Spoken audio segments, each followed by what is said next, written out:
Let's open our hearts and our minds for the word of the Lord. Nagpisa na tayo ng mga kibera. Lakpan mo.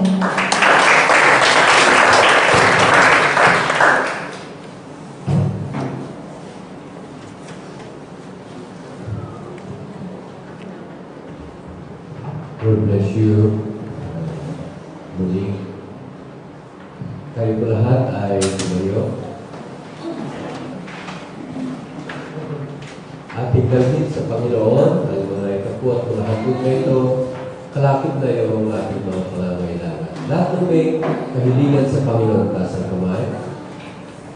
Okay, mayroon na tayo sama-sama natin. Hallelujah, Jesus.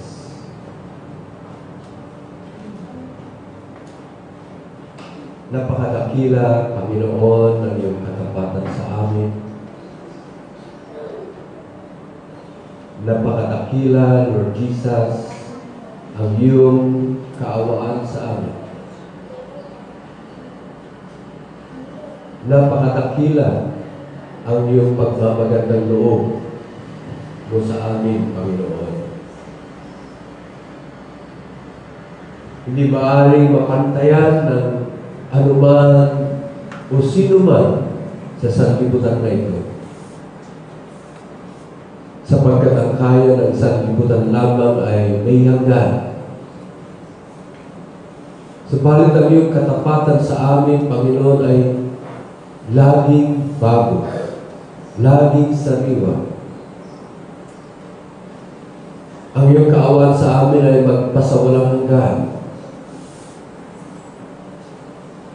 At ang kapuspusan ng iyong pagmamagandang loob sa amin, Panginoon, ay sapin-sapin na pagmamagandang loob na hindi mapantayan ng sanlibutan o sino mang tao, Panginoon. Wala ka pong katulad, Lord Jesus. Kaya narito kami, Panginoon, upang sambahin ka namin, dakilain ka namin. Luwalhatiin namin ang iyong pangalan, Lord Jesus. Ikaw ang dahilan kung bakit kami nagkakatipon-tipon na nasa iyong pangalan. Upang sama-sama po kami na umawit, sama-sama po kami na magpuri, sama-sama po kami na sumamba sa iyong Panginoon. At habang kami, Panginoon, ay sumasamba sa iyo, habang dinadakila ka namin, Lord Jesus, sa iyong paglingon sa amin, Panginoon, sa aming pagtatayo sa iyong harapan. Alam mo po, Panginoon, ang mga kalalagayan. Alam mo po, Panginoon, ang mga kahilingan. Alam mo po, Panginoon, ang mga panawagan ng bawat isa sa amin.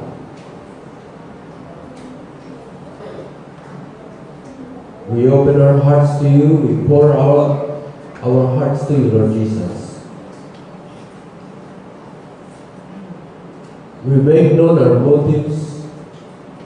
We make known our plans before you. Ikaw, Panginoon, ang magpala sa lahat ng aming inilalagay ngayon sa iyong harapan, Panginoon. Mga adikain, mga pakay ng para sa amin, mga kahilingan, mga katugunan mo sa aming mga pangangailangan, Lord Jesus. Alam namin na ginawa mo po ang lahat upang ikaw ay maging katugunan ng lahat ng aming mga pangangailangan. That Christ may be all in all. Ikaw po, Panginoon, ang nagpakadungka na bagamat ikaw ay pinakamayaman, nagpakadungka ka upang sa iyong karukhaan kaming mga dungka ay maging mayaman. Ikaw po, Panginoon, ay walang kasalanan. Subalit ikaw po ang kumuha ng aming mga kasalanan upang kami ay may bilang na matuwid sa mata ng Diyos sa aming pagkakatalaga ng aming lahat sa iyo. Kami may mga karamdaman. Ikaw, Panginoon, ang tumanggap ng lahat ng latay sa iyong katawan. Ikaw kumuha ng aming kahinaan. Ikaw nagbata ng aming mga karamdaman upang kami, Panginoon, na may mga karamdaman. Upang kami na hindi buo ang aming kalusugan. Ikaw po, Panginoon, ang pagkabuo ng aming mga buhay. Ikaw, Panginoon, na makapangyarihan sa lahat, ay nagpakababa upang sa iyong pagpapakababa, Panginoon, natulutan mo po kami ng kapangyarihan. Kapangyarihan na magtagumpay laban sa lahat ng hamon ng sanlibutan na ito. Laban sa pagigipit ng sanlibutan na ito. Laban sa lahat ng kabigatian ng sanlibutan na ito. Upang ikaw na po, Panginoon, ang aming kapayapaan. Ikaw na po ang aming tagumpay. At sa lahat ng mga nagbibigat ng lubha, Panginoon, Ikaw naman ang aming kapahingahan. Lord, hindi namin masabi lahat ng ating mga pangangailangan. Maaaring masabi namin ang ilan, subalit marami pang iba, Panginoon. Maaaring hindi namin namamalaya, subalit alam mo, Panginoon, ang pangangailangan ng bawat isa sa amin, sapagkat Ikaw ang Alpha at ang Omega, ang simula at ang hantungan. Alam mo ang buong istorya ng aming buhay, at meron ka nangingilaan, Panginoon, na panagot sa lahat ng aming mga pangangailangan. You are the great provider. You are Yahweh Jireh, ang Panginoon na tumutustos sa lahat ng aming mga pangangailangan, na anuman ang mga pangangailangan na yan, they are all met in you, Lord Jesus. For you are our great shepherd. And we can say with David, with King David, the Lord is my shepherd, I shall not want. For in you, Lord Jesus, we are complete. All this we pray in Jesus' name. Amen. Amen.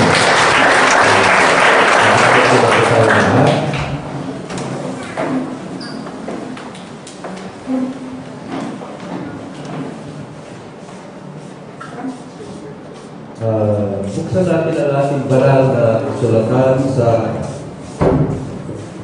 Hebrews chapter 1.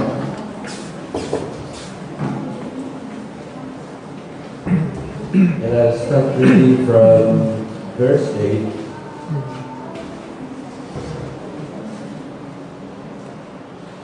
Hebrews chapter 1, verse 8. Basahin natin hanggang verse 12.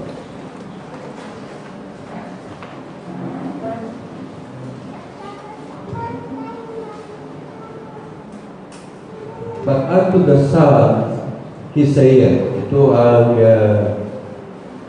sinasabi ng Ama na oring Diyos doon sa anak na oring Diyos.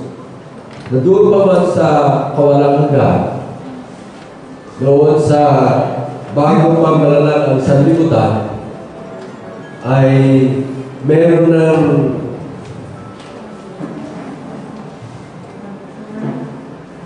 kaayusan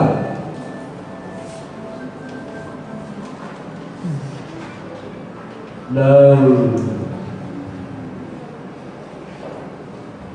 Ama na oring Diyos at Diyos Ama at ang anak na oring Diyos. May pagkakasaayos na yung kanilang relasyon. At ito ang sinasabi ng Diyos Ama patungkol sa Diyos Anak. But unto the Son, He saith, Thy throne, O God, is forever and ever. Ang address ng Diyos Ama at Diyos Anak ay God. So, ang pagpapakilala ng Diyos Ama doon sa Anak ay God.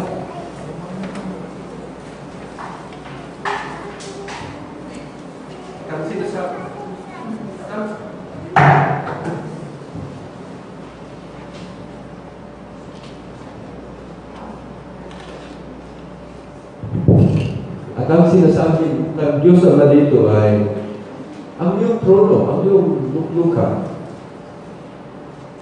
ay magpasawalang hanggan. Ito yung kingdom of God na walang hanggan, the eternal kingdom of God. At ang pinagsasabihan na nakalugtog doon ay yung Diyos Anak. So, ang hari, ang nagkahari, doon sa eternal kingdom of God, which is forever and ever, ay ang Diyos Anak. Yan yung pagkaka-address, pagkapakilala ng Diyos Ama patungkol sa Diyos Anak. A scepter of righteousness is the scepter of thy kingdom.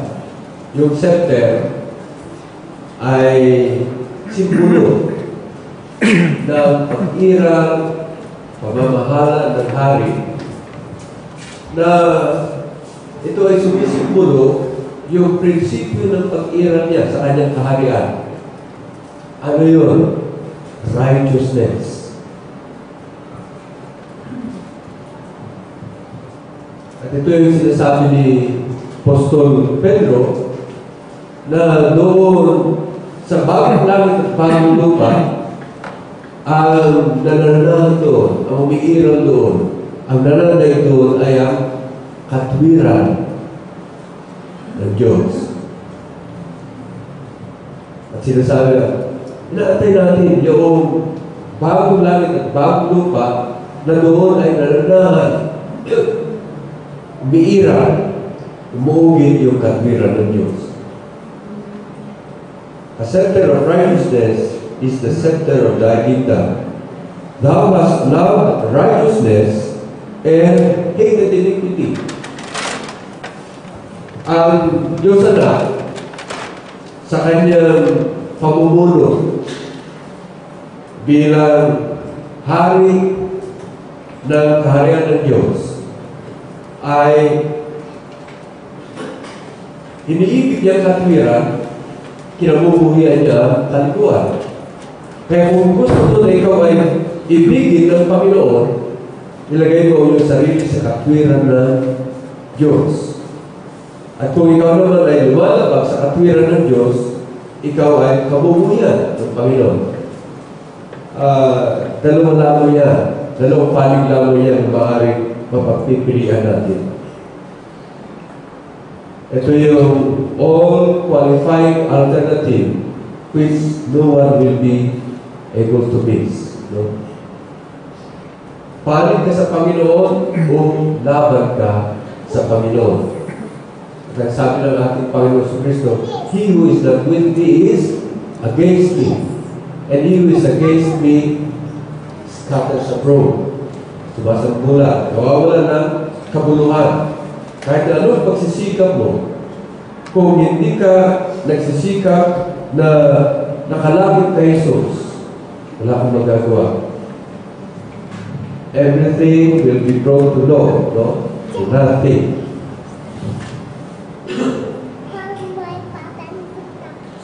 Therefore God, that was love righteousness and hated iniquity. Therefore God, God the Father, even thy God, hath anointed thee with the oil of gladness above thy fellows. Yung pagkakahirap ng ating Panginoon sa Kristo, yung pagkakapahid, pagkaka-anoint ng ating Panginoon sa Kristo, ay pagkakapahid na langis ng kagalakan. Note that itong conversation nito ng Diyos na this happened in eternity. Wala pang sanlibutan. Subalit, merong pagkakapahid, merong anointing. Oil of gladness. Langis ng kagalakan. Ano itong langis ng kagalakan na ito? Sapagkat wala pa naman yung material na langis. Because this was prior to the creation of the world. Yung oil of gladness na tinutukoy ito ay pagkakapahid ng Diyos Ama, ng Panginoon Kristo, ng banal na Espiritu. Ang ating Panginoon Kristo, doon pa man, sa kawalan ng God, anointed na siya with the Holy Spirit.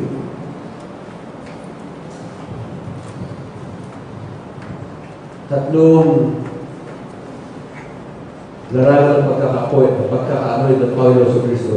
Doon sa kawalan ng God, he was already in Christ, no? Because he was anointed with the oil of gladness even prior to the creation of the world. Siya yung eternal Christ natin. Dahil doon pa man sa kawalan ng God, even in eternity, siya na ay anointed with the Holy Spirit. Nung siya nagkatawang tao, siya rin ay anointed with the Holy Spirit. No? Sapagkat noong siya ay malubog sa bautismo, sa tubig, Jordan, pag-awon niya ay nanaawin sa kanya yung banal na Espiritu. sa pagka-bautismo ng Panginoon Kristo, nanawag ang banal na Espiritu in the form of a dove. So, may anointing din doon. Yung pagkatao ng ating Panginoong Heso Kristo. No? So, yung pagka-anointing ng Panginoon Heso Kristo ay from eternity to hanggat siya ay magkatawang tao. Okay. Therefore, God, even thy God has anointed you with the oil of gladness above thy fellows. Not above thy fellows. Bakit nakakahigit siya kaysa sa kanyang mga kasamahan na anointed? Sa lumang tipan, pagka may inanoy, for example, na maging hari, pinapahiran niya ng langis. Meron ding inaanoy na prophet. Meron ding inaanoy na priest. But no one in the Old Testament was anointed as a prophet, a priest, and a king. All in one person. Tagi ang Panginoon Kristo lamang yung na-anoint above his fellows. Not only because he was anointed in eternity, but he has those three offices, no? Pagka-propeta, pagka-sacerdote, at pagka-hari. Ang Panginoon Kristo, nung siya ay pumarito, he came to declare the truth of God. Ngayon, ang kanyang, although lahat yan ay patuloy na ginagampanan ng Panginoon, ngayon, ginagampanan niya ang kanyang tungkulin bilang sacerdote. Dahil ang pagka-high priest ng ating Panginoon Kristo ay walang hanggan. He is of the order, he is a high priest, the order of Melchizedek. Yung kanyang pagka-sacerdote, yung kanyang pagkakatapamagitan para sa atin ay magpasawalang hanggan.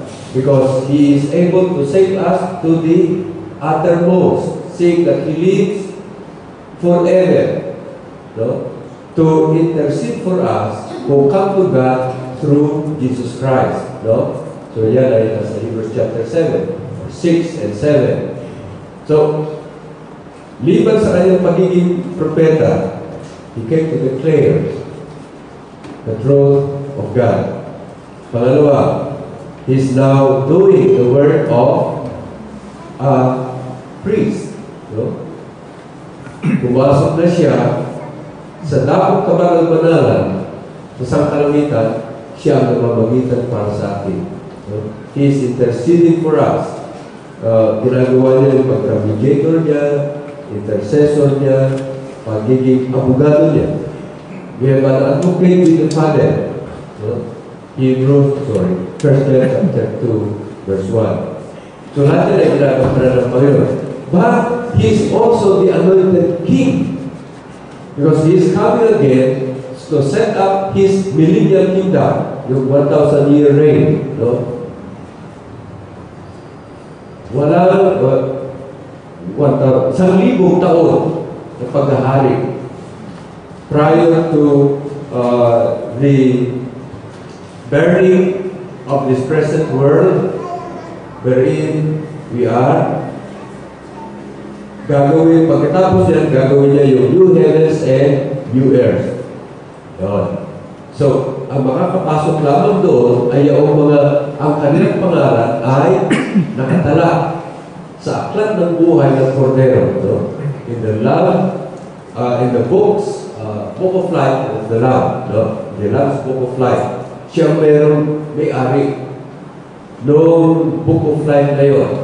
At para matiyak mo na ang pangalan mo ay nakasulat doon at ikaw ay makapasok sa kaharian ng Diyos, sabi ng Panginoon Kristo, unless a man is born again, he cannot enter the kingdom of God.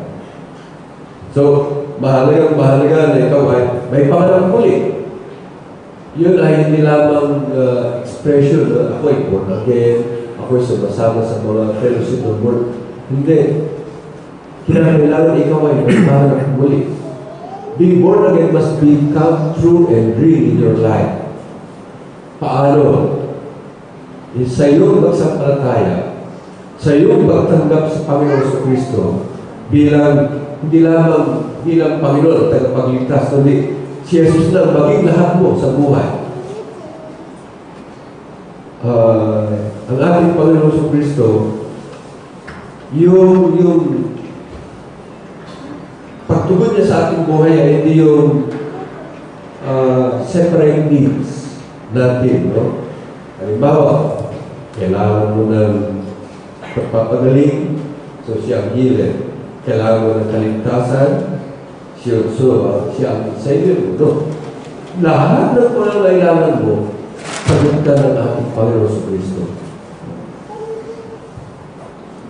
Kaya ang pagtanggap natin sa Panginoon sa Kristo, hindi lamang kasi kadalasan na rin natin, tinanggap mo naman si Jesus bilang siya yung Panginoon at tagapagligtas. Madalas yun ang sinasabi, pero He is more than just a Savior and Lord. He is our everything. No? Lahat ng pangangailangan mo, sagot ka ng Panginoon sa Kristo. That's why in the Bible, it says that we are complete in Him. Christ is our all in all. No? Siya ay nilagay ng Diyos Ama sa taas-taasan so that He might be all in all. Ano ba ang mga kailangan mo? Sagot ka ng Panginoon sa Kristo. I think, babangit ko na sa mga ibang occasions. No? Sa mga pagano, mayroong patron. No? Patron ng kagandahan, patron ng panganganak, patron ng paglalakbay, patron ng giyera, and so on and so forth. So, kung anong pangangailangan, pumunta ka sa patron na yun. Sa Panginoon sa Kristo, hindi gano'n. Pagpunta mo sa Panginoon sa Kristo, ano man ang kailangan mo, sagot ka ng Panginoon sa Kristo. That is why, ang Panginoon sa Kristo lang ang tatawagan natin. Because sa Kanya, sagot na tayo lahat. Siya yung inatasan ng Diyos Ama na maging sagot sa lahat ng ating mga pangangailangan. Siya yung inanoy para si Jesus ang maging kasagutan ng lahat ng ating mga pangangailangan. Yun yung gawain ng ating Panginoon sa Kristo, no? Sa Kanyang pagiging anointed above His fellows, siya ay ginaganap niya ang lahat upang siya maging katugunan ng lahat ng ating mga pangangailangan. So, He is anointed above His fellows. Verse 10, Thou, Lord, in the beginning hath laid the foundation of the earth. Doon sa verse 8, ang address ng Father sa Son, God. The throne of God is forever and ever. Pagdating sa verse 10, ang address ng Father sa Anak, Lord. So, yung Diyos Ama, kinikilala rin niya itong Diyos Anak na ito, ng Panginoon sa Kristo ay Panginoon. Ano yung kanyang pagka-Panginoon? Siya yung nagtakag ng lupa at siya rin ang gumawa ng mga langit. And the heavens are the works of thy hand. So, pag sinabing heaven and earth, yan ay tumutukoy sa lahat ng mga bagay. No? Magkakaparehan. All things, world, heaven and earth, yan ay parang meaning, no? Meaning all things. All things were made by Him. Yun, no? All things. Heaven and earth. Yan ang ginawa rin ng Panginoon, no? Siya ang nagtatag ng pundasyon ng lupa at ang mga langit ay gawa ng kanyang kamay, heaven and earth. The Word, yan din ang isang meaning ng all things o kaya heaven and earth. He was in the world and the world was made by Him. So, parang-parehas yan, no? Sa mga tuwid, ang Panginoon Jesucristo, ang tinatawag dito ng Panginoon, at siya ang nagtagas ng lupa, at siya ang may gawa ng sangkalamitan. Verse 11, they shall perish. That's the whole world, no? Ang buong sanlibutan na ito ay napapahama. But thou remainest. Ang Panginoon Jesucristo mananatili. And they all shall wax old as that a garden.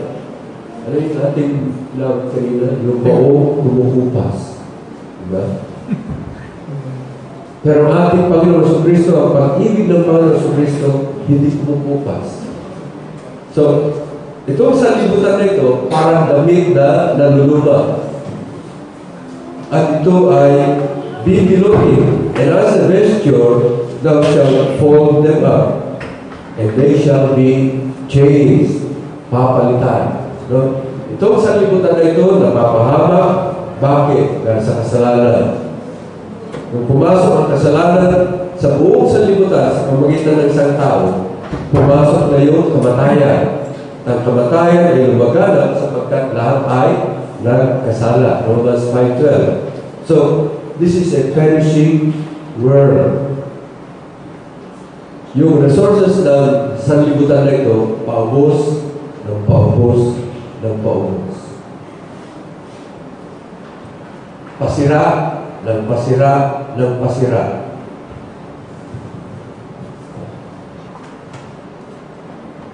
Ito ay kabaligtaran yung iniaral ng mga evolutionist. Dahil sadya sa teorya ng evolution, ang idea nila dyan ay mula sa disorder, nagkakaroon ng order. Mula sa sanlibutan na ito, nahalo-halo. Ang tawag nila dyan ay primordial soup, no? Nandiyan lang ang mga elements, no? Walang order. Pero sa isang iglap, there was an arrangement of the elements, no? To come up with the basic molecule para magsimula ang buhay.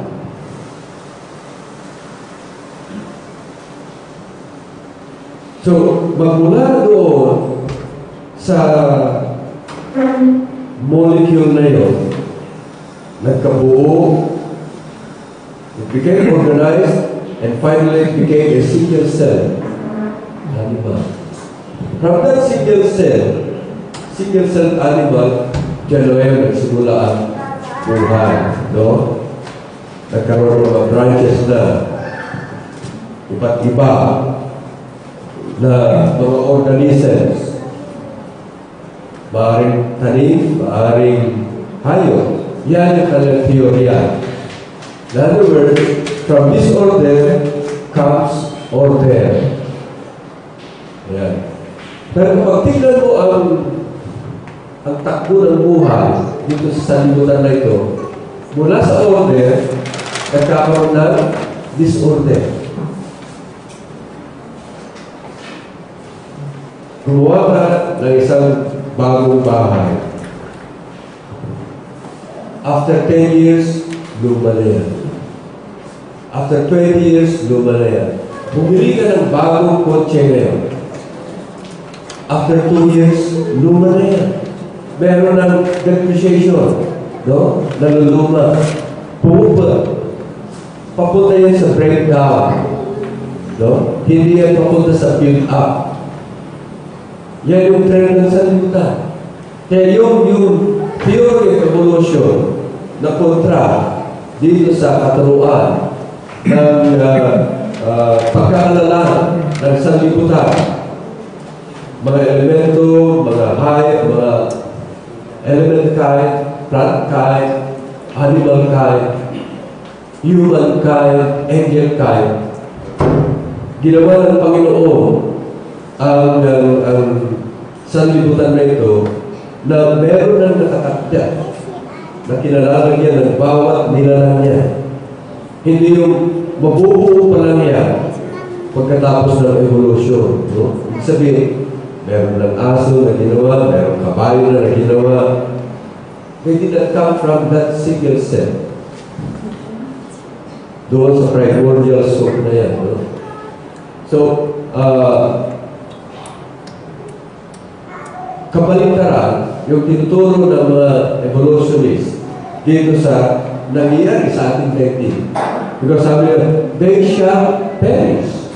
Even the second law of thermodynamics, no? Ay sinasabi na, itong sanlibutan na ito, darating yung panahon na wala nang kikilos. The only reason why we can extract energy from this world, ay dahil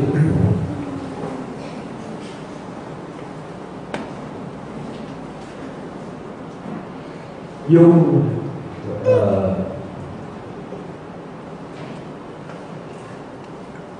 the engineers will understand this. No? The potential, there is a potential between different parts of this world. Yung nasa dam, pag binabago yung tubig, you can produce work. Diba? Mapapatakbo mo yung mga turbina, which will drive the generators. Pag yan ay bumaba na, hindi mo na magagamit yung tubig na yan. You cannot extract energy from it anymore. As much as you have extracted energy from it, when it was still up there in the dam. Yung sanlibutan natin, yung energy that you can extract from this world, yan, paubos ng paubos. Paubos ng paubos. Yan ang dahilan. Bakit yung second law of thermodynamics ay sinasabi na itong ating sanlibutan ay paubos ng paubos yung enerhiya na makuha mo dito. So this is a perishing world. Ito ay pasira ng pasira ng pasira. Pangalawa, ang sinasabi nito, itong ating sanlibutan na ito ay paluma ng paluma. Paluma ng paluma.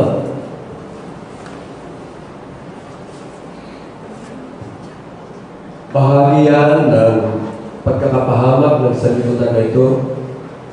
Yung energy na may extract mo dito ay paubos ng paubos. At habang paubos ng paubos, ang energy nito, pasira ng pasira ang sanlibutan na ito.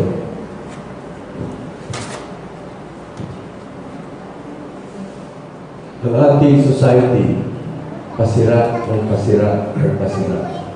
Ang ating gobyerno, pasira ng pasira ng pasira. Kahit anong sabihin ni Pinoy, dito na tayo sa Daang Batuin, may mga napulis pa rin.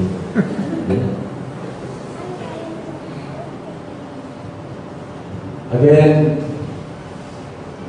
yung governance ng tao, mula sa Golden Kingdom ni Nebuchadnezzar, naging silver sa mga kaharian ng Middle Persia. Yung quality ng gold mas mataas kaysa quality na, or the value of gold is higher than the value of silver. Sumunod na kaharian, bronze. Yung value ng bronze, yan yung Grecian Empire. Yung value ng bronze, mas mababa kaysa sa silver. Sumunod na kaharian ng bata, no? Yun yung kaharian ng Rome. So, yung value ng bakal, ng iron, ay mas mababa kaysa yung value ng bronze. Pagdating sa sa revived Roman Empire, ano na yun?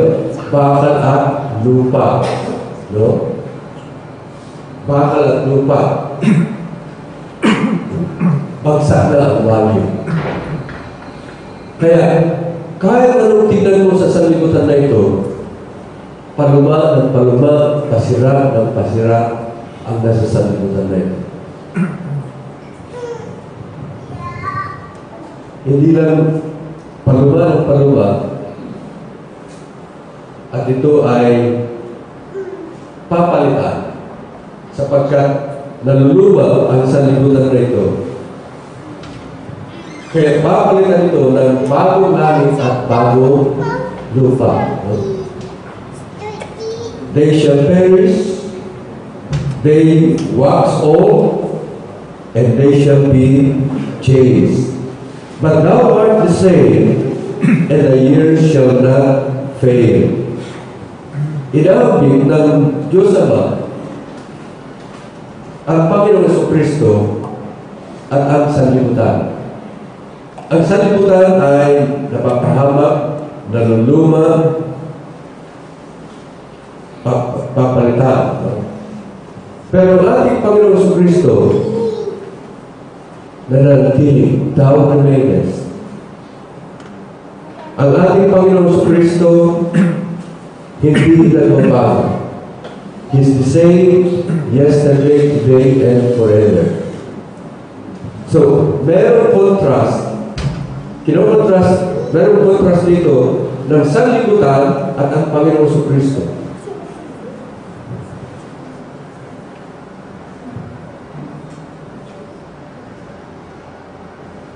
Kaya sa Bible, walang sinasabi na magkaroon ng kapalibuguhan o magkaroon ng bagong taon, magkaroon ng kapalibuguhan. No. Everything in this world, hindi lang nag-iiba, kundi naluluma. No? Hindi lang kailangan ibahin mo sa libutan na ito dahil continually, it is changing. You don't need to change the world. The fact of change, it's there. Ang siyasatin na lang natin ay, what is the path of change? Ano yung gawin ng pagbabago? O pag-iiba? Dahil meron dalawa lamang na gawin ang sanlibutan na ito. Gawin ng pagsunod sa Panginoon Jesucristo o gawin ng pagsuway sa Panginoon Jesucristo. At alam natin na si Adan at si Eva, ang kanilang gawi ay pagsuway sa Panginoon Jesucristo. And that's the reason why this whole world was placed under damnation, under judgment. Na doon sa kanilang pagkakasala, yung ginawa ng Panginoon na napakaganda na sanlibutan. And when God saw all of this, He saw that all things were very good. Yun yung ginawa ng Panginoon. Pero dahil sa pagkakasala, pumasok ang kamatayan. Pumasok ang kasiraan. Pumasok ang pagkaluma ng sanlibutan nito. Kaya hindi maaari magkaroon ng kapalipaguhan sa sanlibutan nito. Tayo mapagdudulot lamang ng kapalipaguhan ng sanlibutan nito ay ang Panginoong Jesucristo. Hindi lamang pagkapanibago ng buhay natin, kundi pagiging bago ng ating daigdig na pinalalagyan. O tayo nananahan sa daigdig na ito na pasira ng pasira. Sa daigdig na ito na paluma ng paluma. Pero sandali na ang buhay mo ay pinasabot mo sa Panginoon Jesucristo, hindi ka lamang nagiging bagong nilalang, kundi ikaw ay meron na there's a hope of living in the glorious presence in the eternal kingdom of the Lord Jesus Christ. No? Sabi sa Bible, kapag ang sino man ay na kay Kristo, no? Siya na ay bagong nilalang. Yung in Christ na sinasabi doon, if anyone is in Christ, yung in Christ doon ay ipinasakot ko na sa pamamahala ng Panginoon sa Kristo ng iyong buhay.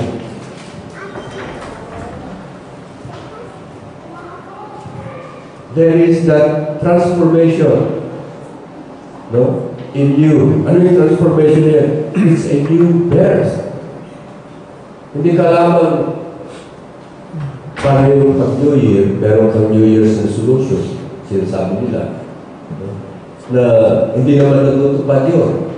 Nagkaramihan na gumagawa ng resolution na yun. Because from the very start, they were not resolved to really make the change in themselves.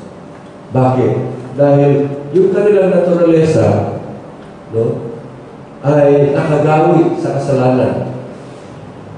At ang tanging makapagbigay sa atin ng kapangyarihan ng kapalipaguhan ay ang Panginoon sa Kristo.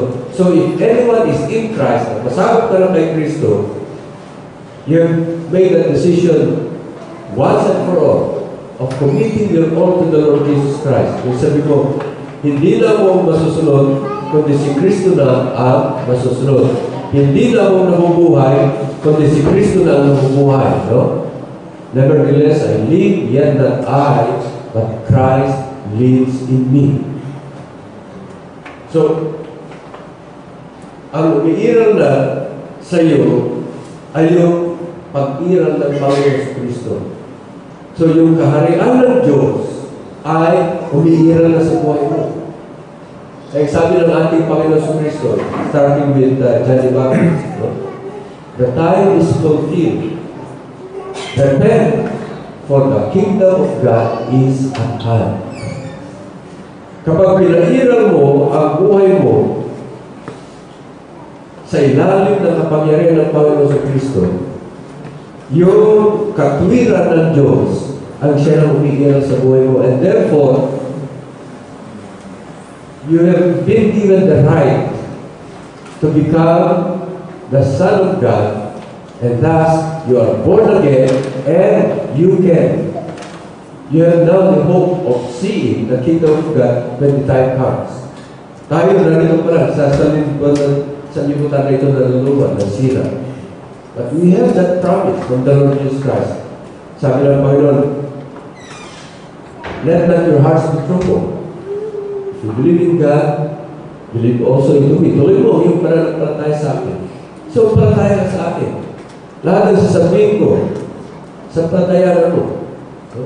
In my Father's house are many mansions. If it were not so, I would have told you. We say, well, hindi ako nagsasabi ng kasinungalingan. Pawang totoo itong sinasabi ko sa inyo.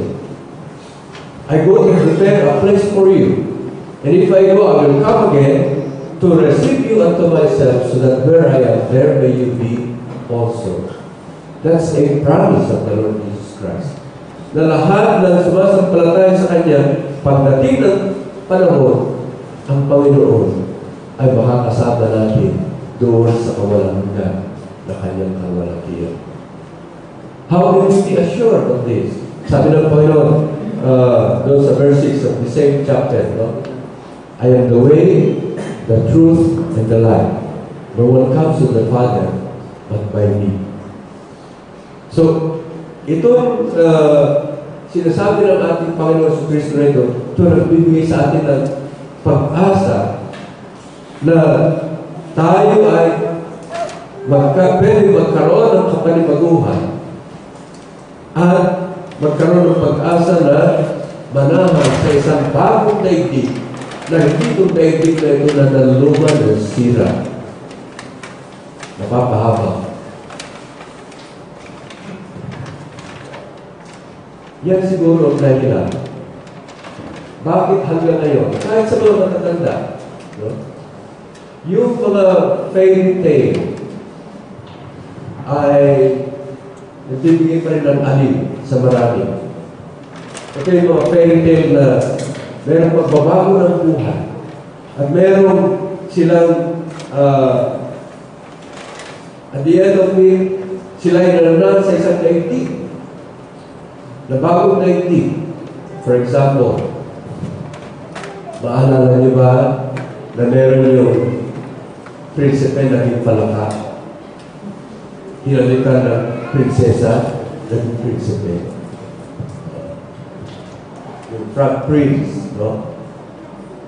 Maalala niyo ba yung the ugly duckling that became a beautiful swan? Maalala niyo ba si Pinocchio? No? Isang marionette, o isang puppet. Pero eventually, naging bata, buhay na bata. All of this, lahat ng mga ito ay nagbibigay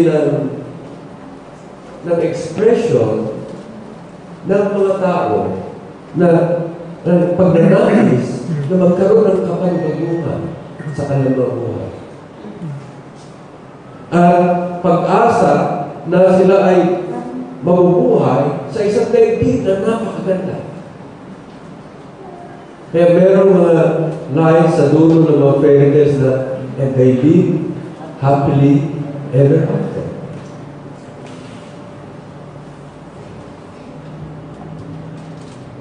Bagamat may similarity sa gospel, lahat ito ay katang-isip. Mga ito ay naman. Pero itong gospel ng Panginoon sa Kristo ay totoo. Ito ay nagbibigay ang ating Panginoon sa Kristo lamang ang tanging makapagbibigay sa atin ng kapalipaguhan ng ating buhay. Maaaring nawasak, winasak ng kasalanan ng buhay mo, pero kaya ng Panginoon at mabuhin ang buhay mo. Kahit yung palayo ng buhay mo ay basag. But when you give that clay to the master's hand, kaya niya gawin niya ng pinakamagandang palayo. So a very useful path which he can use. Bigay mo. Yung buhay mo, kapag binigay mo sa kamay ng Panginoon, gagawin yung pinakamaganda niya. Useful to you. Ikaw ay nalagay sa isang daigdig. Eventually, no?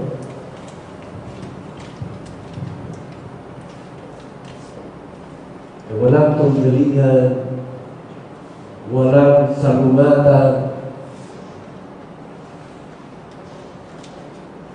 Sa daigdig natin, isa sa mga yung commodity na pinaka-rare, kapayapaan. If you read the news in the Middle East is like a tinderbox, no? Isang spark lamang can bring the whole world to another war. Ang mga leaders ng iba't ibang mga bansa, malalaking mga bansa, mga pangyarihan ng bansa, they don't know what to do. They keep on forcing Israel to admit a solution that is not even a solution being offered in the Bible. Anong ginagawa na? Ang pino-force, pinagpersa ng US sa Israel para magkaroon ng kapayapaan between Israel and the Arab nations, especially itong mga Palestino surrounding Israel, ay magkaroon ng tinatawag na two-nation, two-state solution. Ano yun? Diyan sa Israel na yan,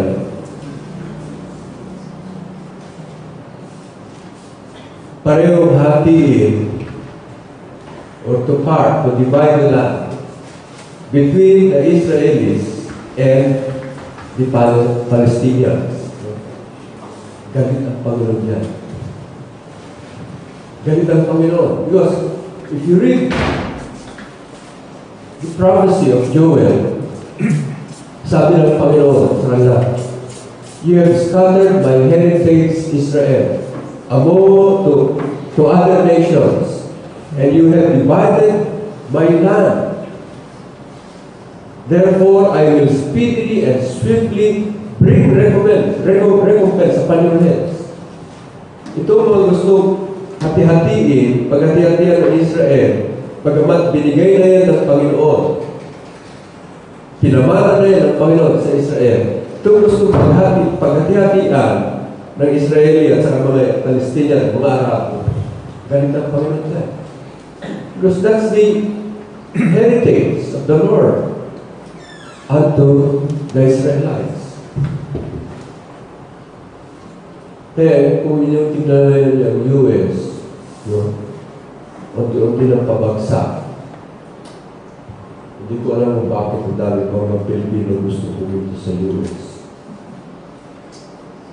Ang US ay merong more than $17 trillion na utang. They don't know how to pay that. Hindi nila alam paano bayaran.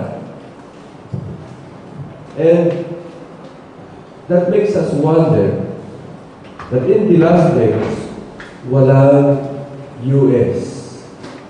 There's no mention about the US in the prophecy of the last days. Eventually, the power will be shifted to Europe. Dahil yung revived Roman Empire ay will be seated there in Rome. Although marami pa controversies tungkol yan. But the power will be shifted to Europe. Yung EU na or the revived Roman Empire na ang maghahari na. Pero lahat ng mga leaders ngayon, especially itong G7, hindi nila alam kung anong gagawin nila. Not even the United Nations. Hindi nila alam paano bigyan ng solusyon ang kapayapaan ng Middle East. No? So,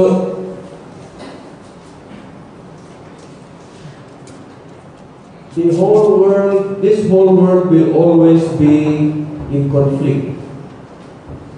Kahit doon sa sinless state, may conflict na sa liputan na ito. Ano yung conflict? To obey or not to obey the Lord Jesus Christ. Yan yung sitwasyon ni Adan sa kanya bago nalagay sa pagkakasala. Or, in the sinful state, meron pa rin conflict. Anong conflict yan? Yung revolt against the Lord of those who will not commit their all to the Lord Jesus Christ. O kaya sa redeemed state, no? Diyan sa redeemed state, may conflict pa rin yan. There's a conflict between those who are obedient to the Lord Jesus Christ and to those who are disobedient to the Lord Jesus Christ. So, itong whole world na ito, itong sanlibutan na ito, meron conflict palagi. Kaya nung sanlibutan na ito, pasira ng pasira, pawasak ng pawasak.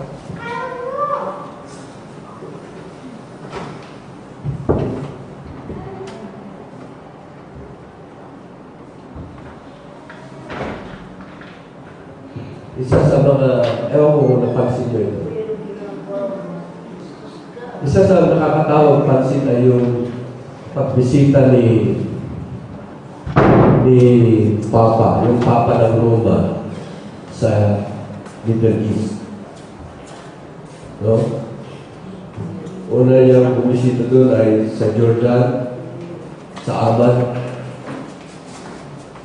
Kapag yung Amman na yan, yan yung lugar na ipinangalan ngayon doon sa lahi ni Ben-Ami. If you remember doon sa pagkatapos gunawin ng Panginoon ng Sodom at Gomorrah. Si Lot, kasama niya yung kanyang asawa, kasama niya yung dalawang anak niya na babae, pumunta doon sa mga bundok. Lumayas doon sa Sodom at Gomorrah. Subalit yung asawa ni Lot, became a pillar of salt, di ba? Dahil lumingon siya as if she wanted to go back to the place of sin sa Sodom and Gomorrah. No? May joke yung apo ko dyan. Sabi niya, what was the last question of Lot to his wife? Wala ako nabasa sa Bible. Sirit, Lolo, sabi niya. Sirit. Daddy Lord, the last question of Lot to his wife was, will you see if anyone is following us? Pillar of salt. Ang talagang nais ng asawa ni Lot ay ang kanyang kalooban ay nandun sa lugar ng Samana. So she became a pillar. Yung kanyang dalawang anak na babae, nilasing nila si Lot. Para si Lot, tatabihan nila ang kanyang ama para magkaroon sila ng lahi. So there's incest in that relationship. Nagkaroon ng anak, una, si Moab. Yung isa, nagkaroon din ng anak, Ben-Ami. Ito yung nandyan sa Jordan. Yung aman dyan, yan yung lahi ni Ben-Ami. Si Moab kasama rin yan. No? Anyway, so itong si Papa, nagpunta sa una sa Aman, Jordan. Next, I think today, sa Bethlehem. Then tomorrow sa Tel Aviv, and then later on sa Jerusalem. Anong pakay ng Papa para magpunta doon? Gusto niya, makausap niya ang mga leaders doon para sila ay, there would be a unity in coming up with a peace in the Middle East. Sabi ng Panginoon, sa sanlibutan magkakaroon kayo ng kapigatian. Pero sa akin, magkakaroon kayo ng kapayapaan. Ibig sabihin, there is no peace anywhere else except in the Lord Jesus Christ. Hindi sila makakabuo ng kapayapaan yan sa Middle East niya. There will be no peace outside of the Lord Jesus Christ. But there will come a time when there will be peace in Israel. It's a 7-year path between the Antichrist and Israel. Sa mga tuwid, these events in the international geopolitical stage, lahat ito ay patungo sa patungo sa paglabas ng Antikristo prior to the coming back of the Lord Jesus Christ to establish His kingdom upon this earth, to reign for a period of 1,000 years. Ibig sabihin, malapit na pagdating ng Panginoon. Kung finally, there will be the peace pact sign, nakapagtataka dahil bakit suddenly itong Papa pumasok. At maraming nagsasabi na merong big religion that will be used by the Antichrist as the false prophet. Ang pinapangaral ngayon itong Papa na ito ay paano magkaroon ng kapayapaan sa sanlibutan na ito.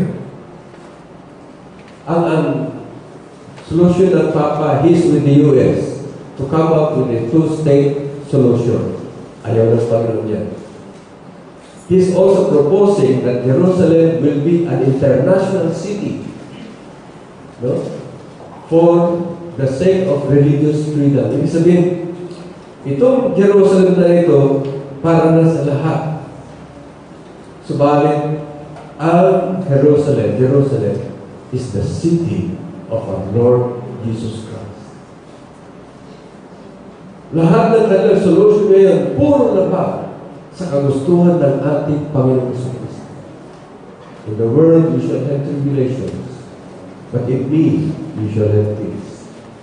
Itong mga events na ito, they're all pointing to one direction.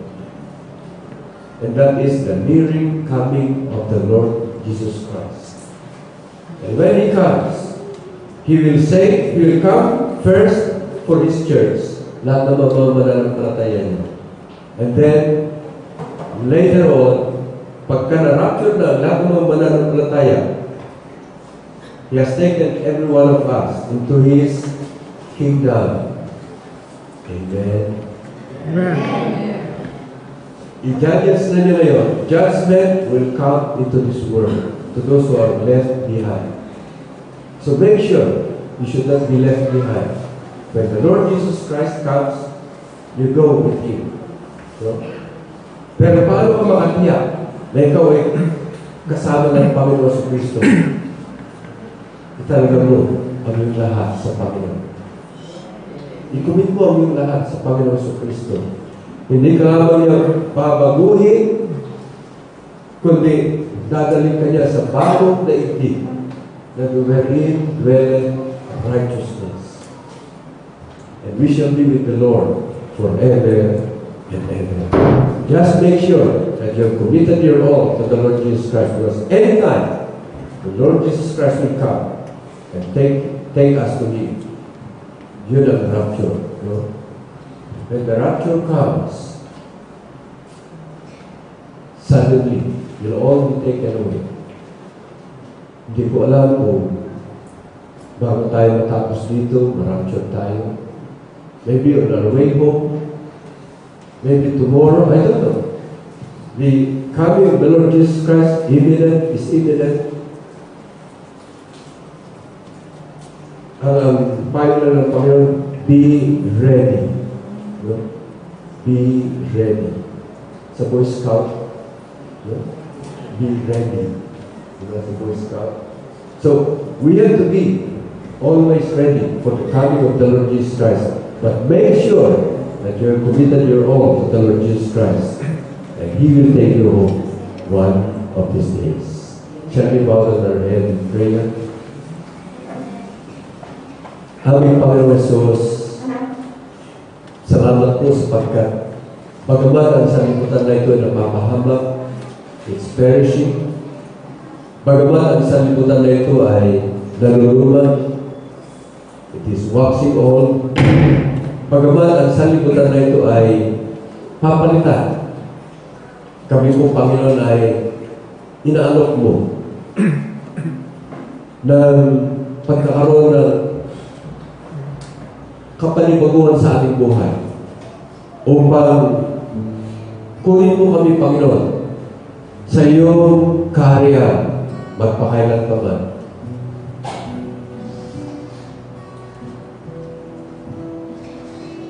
Hindi namin pagtatrabahuan ito sapagkat ikaw ang gumawa ng lahat upang maging posible ang lahat ng ito para sa amin. It's by grace. It's not by works that we are saved. Ginawa mo, tinapos mo ang lahat ng ito, Panginoon, para sa amin. Ang kailangan lamang ay i-commit namin. Italaga namin ang aming lahat sa iyo. Na ikaw na ang lahat sa aming mga buhay. Pagkatiwala namin ang aming lahat sa iyo. For we know in whom we have believed, and we are persuaded that you, Jesus, are able to keep. Kaya mong pakaingatan ang lahat ng aming pinagkatiwala. You're able to keep that which we have committed unto you against that day. Opo, Panginoon, judgment day will come. But we know, Lord Jesus, that you have already given us that freedom from judgment. We have been saved by committing our own to you. And you have not only saved us, for you have given us eternal life, that even though we die, we shall live forever because you live and came from death to pronounce that you are the resurrection and the life. That whosoever believes in you, though he were dead, yet shall he live. Thank you, Lord, for this hope that we have in you. Thank you, Lord, for the reality of being your child, being born again into your kingdom, so that finally, Lord Jesus, we shall be with you forever and ever and ever. And we shall live with you happily ever after in your kingdom wherein dwelleth your righteousness. All this we pray in Jesus' name. Amen.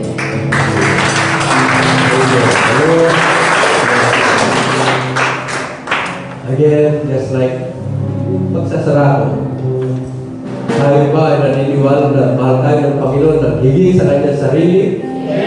At mamahalin pa naman natin ang Panginoon sa Kristo na higit sa ating sarili.